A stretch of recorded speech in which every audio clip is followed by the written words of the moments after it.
आर्यन बेटा, आज बागान नहीं गए क्या? विक्रम सिंह के यहाँ तो काम का सीजन चल रहा है। काका, मालिक ने बेबुनियाद इल्जाम लगाकर मुझे काम से निकाल दिया। अब नया काम ढूंढने निकला हूँ, पर समझ नहीं आ रहा कहाँ जाऊं। बेटा, शांतपुर छोटा गांव है। यहाँ खेतों के अलावा काम मिलना मुश्किल है।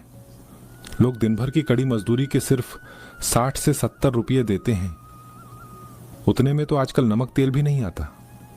मेरा मानो तो शहर चले जाओ, वहां मेहनत करने वालों की बहुत कदर है। काका, मैं ज्यादा पढ़ा लिखा नहीं हूँ। शहर में रहने का खर्च ही इतना है कि अगर मैं 15,000 रुपए भी कमाऊं तो 10,000 रुपए तो कमरे के किराए और खाने में चले जाएंगे। पीछे साधना यहाँ अकेली कैसे रहेगी? मुझे जो करना है इसी मिट्टी में रहकर करना है। तभी बाजार के चौराहे पर उसे एक लड़का पर्चे बांटता हुआ दिखा। आर्यन ने एक पर्चा लिया जिस पर बड़े बड़े अक्षरों में लिखा था, नया धमाका, पहाड़ी स्वाद ढाबा, अब चखें पहाड़ों का असली जायका। पर्चा बांटने वाले ने कहा, भैया, ये पास में ही नया ढाबा खुला है। हमारे यहाँ का मसालेदार सिड्डू और खड़ी पूरे इलाके में मशहूर होने वाला है, जरूर आइएगा। आर्यन ने मन ही मन सोचा, पैसे तो जेब में नहीं है कि ढाबे पर खाना खा सकूं, लेकिन शायद वहां काम मिल जाए। उसने पर्चा बांटने वाले से पूछा, भाई, क्या तुम्हारे मालिक को किसी रसोइये की जरूरत है? मुझे पहाड़ी खाना बनाना बहुत अच्छे से आता है। हाँ भैया, अभी ढाबा नया है तो सेठ जी को मदद की जरूरत तो है। आप जाकर जगत सेठ से बात कर लीजिए। आर्यन तुरंत ढाबे पर पहुंचा। जगत सेठ अपनी गद्दी पर बैठा था। आर्यन ने जाकर अपनी इच्छा जताई। जगत सेठ ने उसे ऊपर से नीचे तक देखा और कहा, खाना बनाना आता है या बस बातें बनाना? देखो, मेरे पास सफाई वाले को देने के लिए 150 रुपए हैं और रसोइये को 250 रुपए। अगर तुम्हारा हाथ साफ है तो कल से आ जाओ। आर्यन जानता था कि रसोइयों की पगार कम से कम 600 रुपए होनी चाहिए, पर उसकी मजबूरी बड़ी थी। उसने भारी मन से कहा, सेठ जी, मुझे काम की सख्त जरूरत है। मैं 250 रुपए में ही काम कर लूंगा, बस मुझे मौका दीजिए। पूरा दिन आर्यन ने ढाबे की भट्टी के सामने पसीना बहाया। उसने पहाड़ी मसालों का ऐसा मेल बैठाया कि ढाबे के आसपास से गुजरने वाले लोग खुशबू से ही खींचे चले आए। शाम को जगत सेठ ने खुश होकर उसे 250 रुपये थमाए। घर लौटते समय आर्यन ने थोड़ा आटा, दाल और कुछ सब्जियां खरीदी। जब वह घर पहुंचा तो साधना की आंखों में चमक आ गई। साधना, भगवान ने रास्ता दिखा दिया है। मुझे एक ढाबे पर काम मिल गया है। अब कम से कम हमें भूखा नहीं सोना पड़ेगा। दोनों ने चैन की रोटी खाई, लेकिन उन्हें नहीं पता था कि यह सुकून बस कुछ ही दिनों का है। आर्यन की मेहनत रंग ला रही थी। जगत सेठ के ढाबे पर अब पहले से कहीं ज्यादा भीड़ रहने लगी थी। आर्यन के बनाए मसालेदार सिड्डू और पहाड़ी खड़ी चावल का स्वाद लोगों की जुबान पर चढ़ गया था। लोग दूर दूर से उसके हाथ का जायका चखने आने लगे। जगत सेठ की कमाई तो 4 गुना बढ़ गई, लेकिन आर्यन की हालत जस की तस थी। एक शाम जब ढाबा ग्राहकों से भरा था, आर्यन पसीने से तरबतर होकर रोटियां सेंक रहा था। उसने सोचा कि अब उसे सेठ से रोज के पैसे मांगने चाहिए, ताकि वह साधना के लिए कुछ दवाइयां और घर का जरूरी सामान ले सके। काम खत्म होने के बाद आर्यन ने कहा, सेठ जी, आज की मजदूरी दे दीजिए। कल साधना की तबीयत थोड़ी ढीली थी, मुझे उसके लिए शहर से दवा मंगवानी है। अरे आर्यन, मैं तो तुम्हें बताना ही भूल गया। अब से मैं रोज रोज का हिसाब नहीं कर पाऊंगा, बहुत झंझट होता है।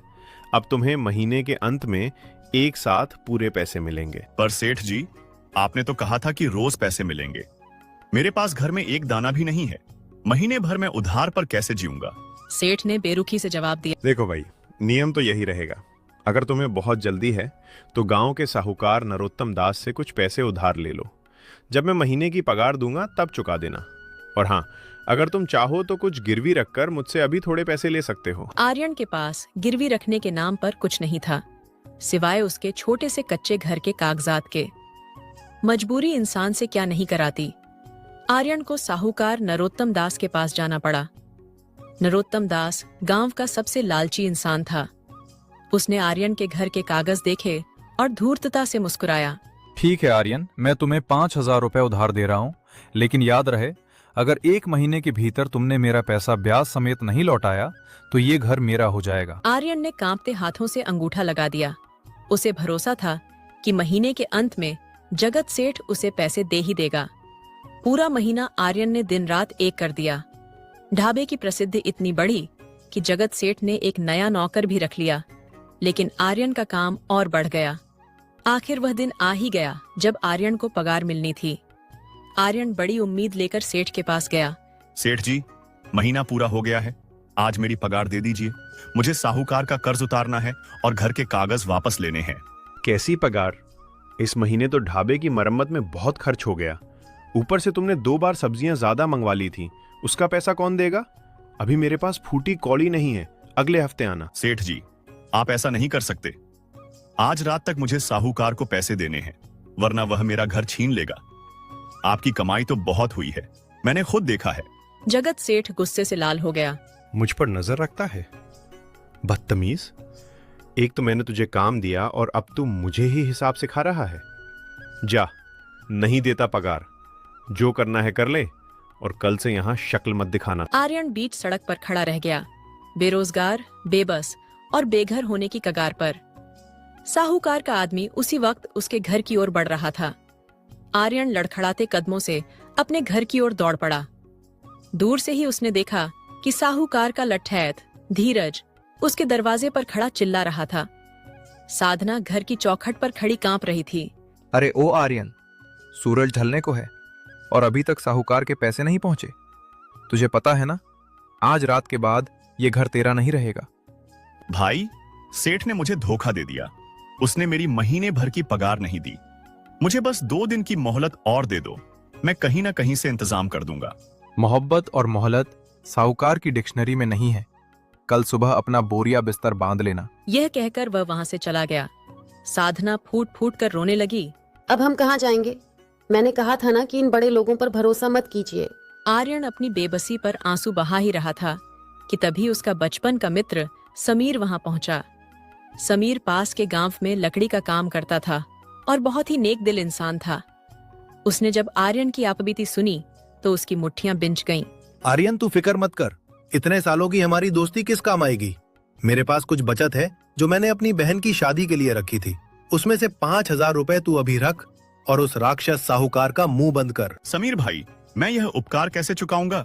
उपकार चुकाने की बात मत कर, बस एक वादा कर, अब तू इन जालिमों के यहाँ नौकरी नहीं करेगा। तू अपना काम शुरू कर। तेरे हाथों में वो स्वाद है जो बड़े बड़े होटलों में नहीं मिलता। भाई, दुकान खोलने के लिए जगह और साजो सामान के पैसे कहाँ से आएंगे? शुरुआत करने के लिए महल नहीं, बस नियत चाहिए। तेरे घर के बाहर जो खाली जमीन है वहीं एक छोटा सा छप्पर डाल। लकड़ी और बांस मैं लाकर दूंगा, तू बस अपनी भट्टी सुलगा, बाकी सब ऊपर वाला देख लेगा। अगले ही दिन समीर और आर्यन ने मिलकर घर के बाहर बांस गाड़कर एक छोटा सा ढाबा तैयार किया।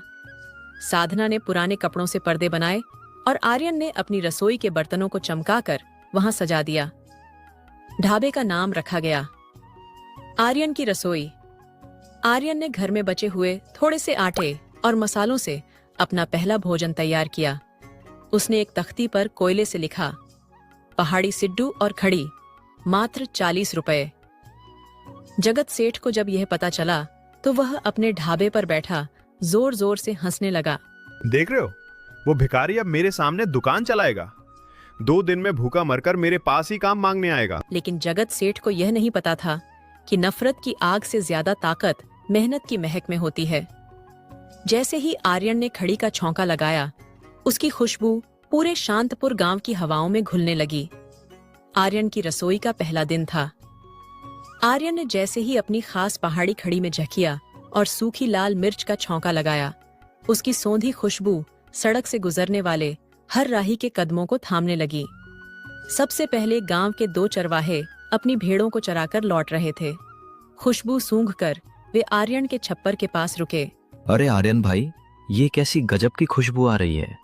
क्या आज घर में कोई त्योहार है? त्योहार नहीं भाई, आज से अपनी छोटी सी रसोई शुरू की है। आप लोग पहले ग्राहक हैं, बैठिए तो सही। आर्यन ने पत्तलों पर गर्मागर्म खड़ी और भाप उड़ाते हुए सिड्डू परोसे। जैसे ही उन्होंने पहला निवाला लिया, उनकी आंखें फटी की फटी रह गईं। अरे भाई, ऐसा स्वाद तो जगत सेठ के यहां भी नहीं मिलता।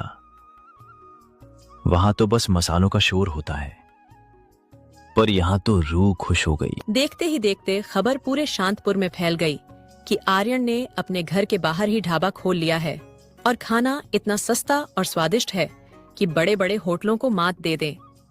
दोपहर होते होते आर्यन की रसोई के बाहर लोगों की भीड़ जमा होने लगी।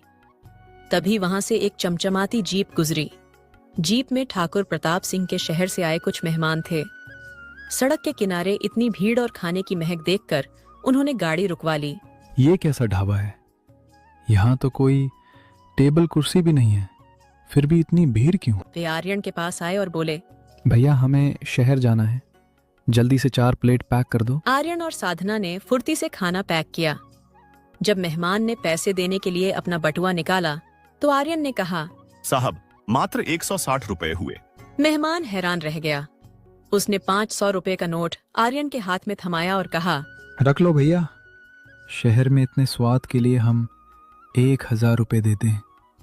तुम्हारी ईमानदारी और स्वाद देखकर दिल खुश हो गया। आर्यन ने मना किया पर मेहमान ने जिद करके पैसे दे दिए। शाम तक आर्यन की पूरी हांडी खाली हो चुकी थी। जब उसने और साधना ने दिन भर की कमाई गिनी तो वे दंग रह गए। एक ही दिन में उन्होंने 1200 रुपए बचा लिए थे।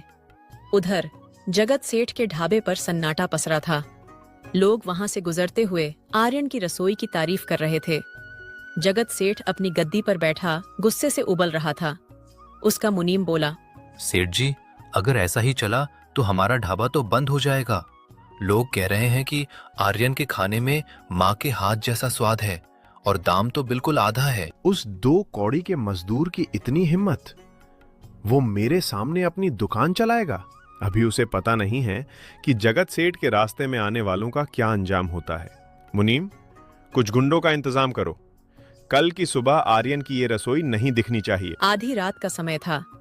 पूरा शांतपुर गांव गहरी नींद में सोया था, लेकिन आर्यन की रसोई के बाहर 3 नकाबपोश साएं रेंग रहे थे। उनके हाथों में लाठियां और केरोसिन की बोतलें थीं।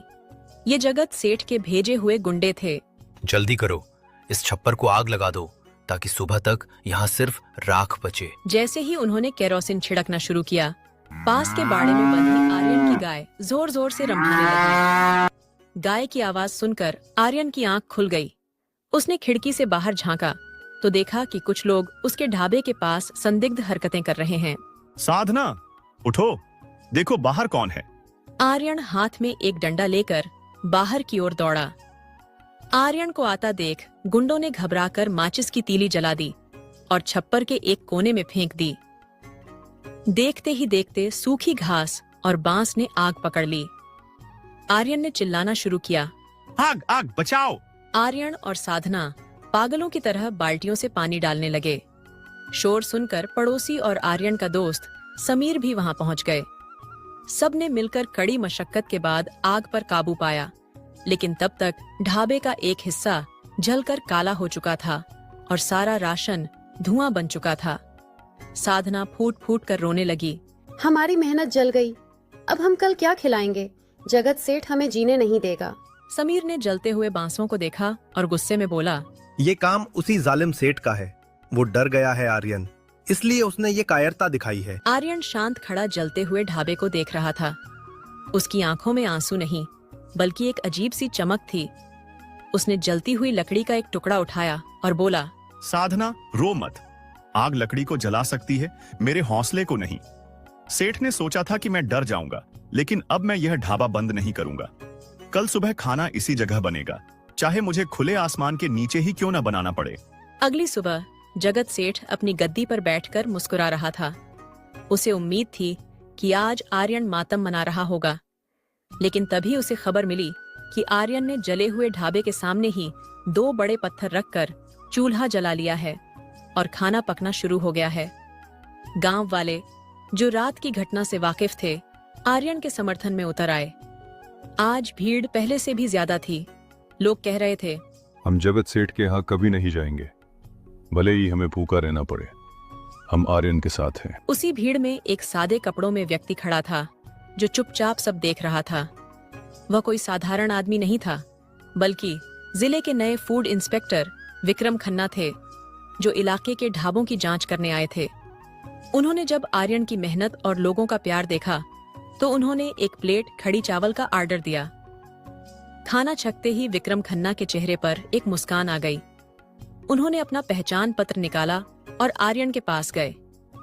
आर्यन डर गया कि कहीं वह ढाबा बंद करने तो नहीं आए। विक्रम खन्ना ने कहा, घबराओ मत आर्यन, तुम्हारे खाने में जो सफाई और ईमानदारी का स्वाद है वो मैंने बड़े बड़े 5 स्टार होटलों में भी नहीं देखा। लेकिन मैंने सुना है कि रात को यहाँ कुछ हादसा हुआ है। आर्यन ने सारी सच्चाई बता दी।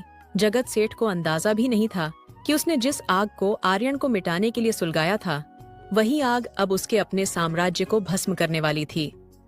फूड इंस्पेक्टर विक्रम खन्ना ने जब आर्यन के ढाबे पर हुई आगजनी और जगत सेठ की करतूतों के बारे में सुना, तो उन्होंने तुरंत अपनी टीम को शांतपुर बुला लिया। लेकिन इससे पहले कि वे जगत सेठ पर हाथ डालते, उन्होंने एक योजना बनाई। अगली सुबह विक्रम खन्ना एक साधारण ग्राहक बनकर जगत सेठ के ढाबे पर पहुंचे। वहां का नजारा आर्यन की रसोई से बिल्कुल उलट था। मक्खियां भिन-भिना रही थीं, रसोई में गंदगी का ढेर था और रसोइये बिना हाथ धोए खाना बना रहे थे। वेटर, जरा एक प्लेट पहाड़ी सिड्डू लाना। जैसे ही खाना आया, उसमें से अजीब सी गंध आ रही थी। विक्रम खन्ना ने एक निवाला लिया और उसे थूक दिया। ये क्या है? खाना बासी है और इसमें मिलावट की महक आ रही है। अरे ओ मुसाफिर, चुपचाप खाना खा और पैसे दे। मेरे खाने में नुक्स निकालने वाला तू होता कौन है? तुझे पता है मेरा नाम क्या है? विक्रम खन्ना धीरे से मुस्कुराए और अपनी जेब से अपना सरकारी पहचान पत्र निकाला। नाम का तो पता नहीं, पर तुम्हारा काम बहुत ही गंदा है जगत सेठ। मैं जिला फूड इंस्पेक्टर विक्रम खन्ना हूँ। साहब, वो मेरा मतलब नहीं था। तुम्हारे ढाबे में सफाई का नामो निशान नहीं है। तेल घटिया इस्तेमाल हो रहा है और मसालों में मिलावट है। मुनीम, इनके स्टोर रूम की चाबियां लाओ। जब स्टोर रूम की जांच हुई तो वहां सड़ी हुई सब्जियां और एक्सपायर्ड मसाले मिले। उसी वक्त विक्रम खन्ना की टीम ने पूरे ढाबे को सील करने का नोटिस चिपका दिया। जगत सेठ के पैरों तले जमीन खिसक गई। उसकी सालों की बनाई साख मिट्टी में मिल गई थी। लेकिन असली तमाशा तो अभी बाकी था। विक्रम खन्ना ने आर्यन को भी वहां बुलवाया। आर्यन, जगत सेठ का ढाबा अब बंद हो चुका है। कानून ने अपना काम किया है, लेकिन जो जुल्म इन्होंने तुम पर और समीर पर किया है, उसके लिए इन्हें पुलिस को जवाब देना होगा। तभी पुलिस की गाड़ी वहां पहुंची। गांव का साहूकार नरोत्तम दास, जो जगत सेठ का साथी था, वह भी डर के मारे दुबक गया। पुलिस ने उन गुंडों को पहले ही पकड़ लिया था जिन्होंने आर्यन के ढाबे को आग लगाई थी। उन्होंने कबूल कर लिया था कि जगत सेठ ने ही उन्हें पैसे दिए थे। जगत सेठ को हथकड़ियां पहनाई गईं। पूरा गांव तमाशा देख रहा था। वही सेठ जो कल तक मजदूरों को पैरों की जूती समझता था, आज सिर झुकाए पुलिस की गाड़ी में बैठ रहा था। जाते जाते इंस्पेक्टर खन्ना आर्यन के पास रुके और बोले, आर्यन, सरकार छोटे उद्यमियों को बढ़ावा देने के लिए स्वरोजगार लोन दे रही है। मैं तुम्हारी सिफारिश करूंगा। तुम इस कच्चे छप्पर की जगह एक पक्का और बड़ा ढाबा बनाओ। शांतपुर को तुम्हारे जैसे ईमानदार इंसान की जरूरत है। आर्यन और साधना की आंखों में खुशी के आंसू थे। जगत सेठ के जेल जाते ही पूरे शांतपुर गांव में जैसे एक नई सुबह हुई थी। लेकिन आर्यन के सामने अभी भी एक बहुत बड़ी दीवार खड़ी थी, साहूकार नरोत्तम दास। हालांकि जगत सेठ का ढाबा बंद हो चुका था, लेकिन नरोत्तम दास के पास अभी भी आर्यन के घर के असली कागजात थे। अगले दिन जैसे ही सूरज निकला, आर्यन और साधना अपने मित्र समीर के साथ साहूकार की हवेली पहुंचे। समीर ने जो 5,000 रुपए आर्यन को दिए थे, वे पैसे आर्यन के हाथ में थे। साहूकार जी, यह लीजिए आपके 5,000 रुपए और ब्याज के पैसे। मेरा महीना अभी पूरा नहीं हुआ है। कृपया मेरे घर के कागजात लौटा दीजिए। अरे आर्यन, लगता है तुझे गणित नहीं आता।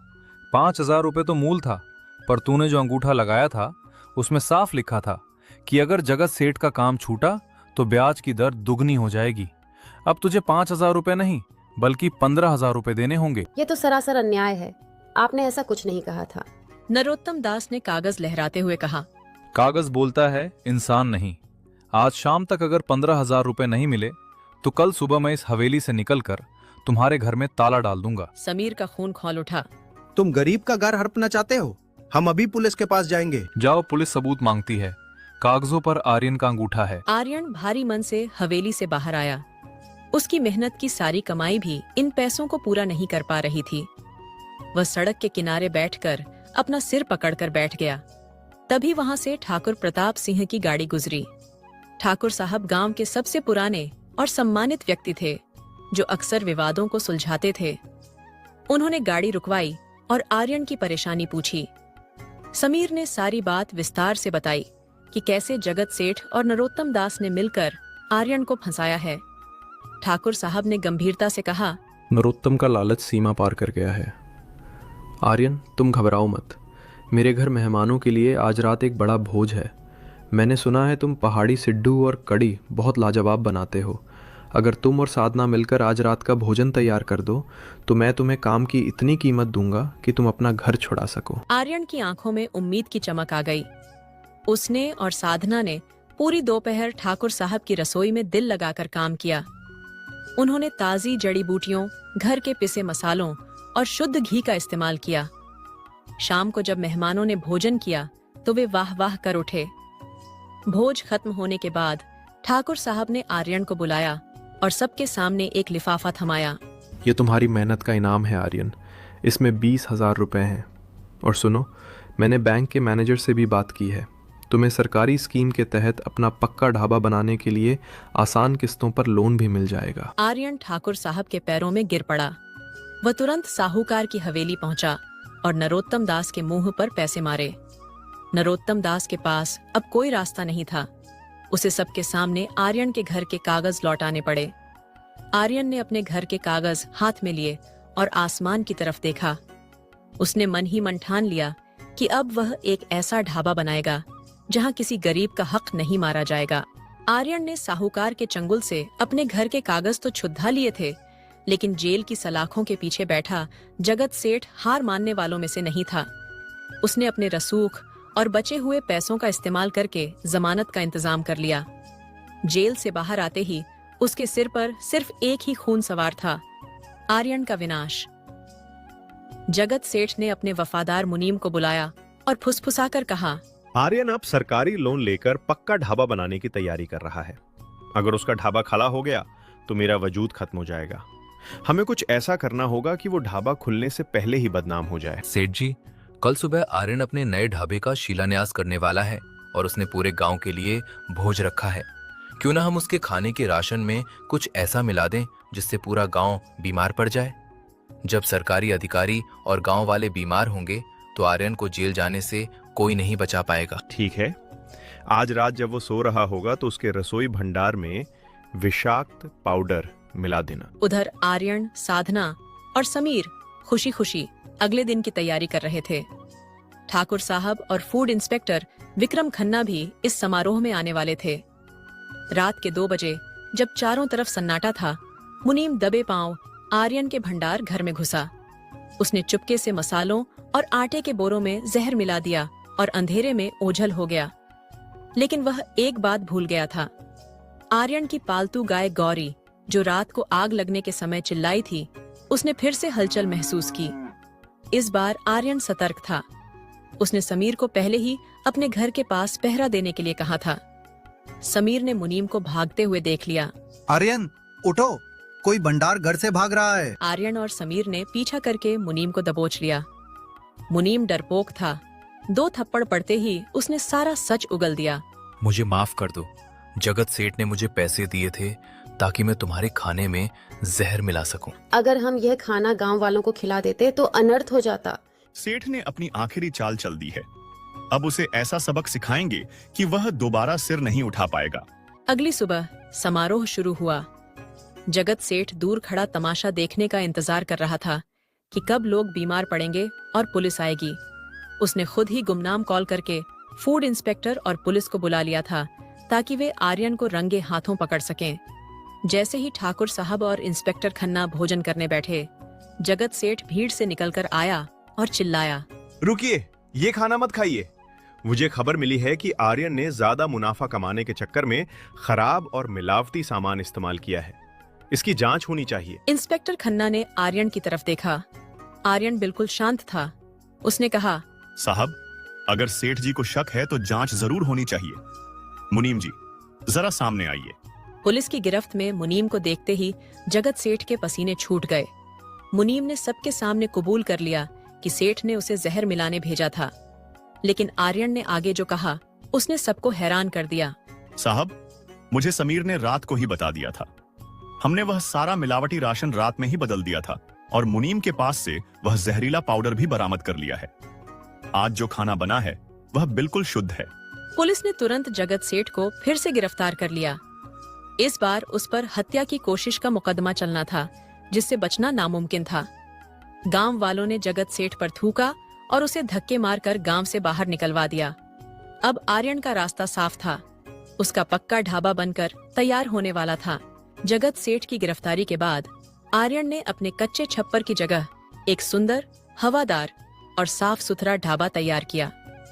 इसका नाम रखा गया आर्यन की पहाड़ी रसोई, शुद्धता और स्वाद। ढाबे के उद्घाटन के दिन पूरे गांव को निमंत्रण दिया गया। आर्यन ने तय किया कि वह अपने ढाबे का उद्घाटन किसी बड़े नेता से नहीं, बल्कि अपने दोस्त समीर और गांव के सबसे पुराने मजदूर काका हरिराम से करवाएगा। समय बीतता गया और आर्यन की रसोई की ख्याति शांतपुर की सीमाओं को लांघकर दूर दराज के शहरों तक पहुंच गई। एक दिन शहर के एक बहुत बड़े होटल चेन के मालिक ने आर्यन को 1 करोड़ रुपए का प्रस्ताव दिया कि वह अपना ढाबा उन्हें बेच दे और उनके लिए शहर में काम करे। आर्यन ने मुस्कुराते हुए जवाब दिया, साहब, जिस मिट्टी ने मुझे पहचान दी और जिन लोगों ने मेरी मुश्किल घड़ी में साथ दिया, मैं उन्हें छोड़कर नहीं जा सकता। मेरा स्वाद महलों के लिए नहीं, अपनों के लिए है। धीरे धीरे आर्यन की रसोई एक संस्थान बन गई। सरकार ने उसे आदर्श उद्यमी के पुरस्कार से सम्मानित किया। साधना अब सिर्फ एक गृहिणी नहीं, बल्कि ढाबे की मैनेजर थी।